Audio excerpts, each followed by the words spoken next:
नाही, पण लाडक्या बहिणीला मतासाठी तुम्ही किती पैसे दिलेत? तर मतं घेण्यासाठीच दिले ना. लाडक्या बहिणींचा वापर काय केला? सत्तेमध्ये येण्यासाठी. नाही तर तुम्हाला कोण विचारले असते महाराष्ट्रात?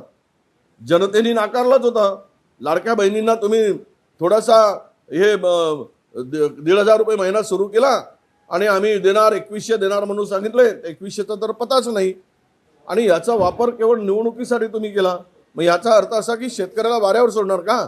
शेतकऱ्याच्या आत्महत्या बघत राहणार का अजितदादा?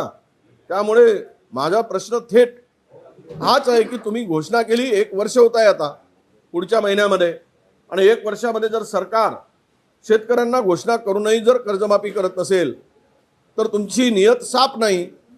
तुम्ही तुमचं केवळ बोलून वेळ मारून नेण्याचा तुमचा इरादा दिसतोय. काय काम होत आहे महाराष्ट्रात? कुठला काम होत आहे? कुठल्या शेतकऱ्याला मदत मिळत आहे? अजितदादांना आमचा प्रश्न आहे, कुठला हमी भाव मिळतोय? अरे 2014च्या पूर्वी सोयाबीनचा भाव होता, तो भाव आता मिळत नाही. 2014 मध्येच्या पूर्वी शेतकऱ्यांना कापसाला 7,000 8,000 रुपयापर्यंत भाव मिळत होता. 5,500ला कोणी विकत नाही. आता FCIने जे निकष लावलेत त्यामध्ये एकही शेतकरी FCI कडे कापूस टाकू शकत नाही. का झोपले आहेत का तुम्ही? झोपलाय का सरकार? कुठे आहे तुमचं सरकार? कुणासाठी मदत करताय?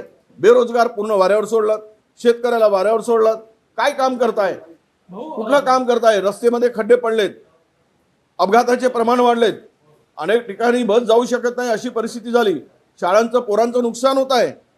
मग तुम्ही काय करताय? कुठे आहे सरकार? काय काम करताय सरकार?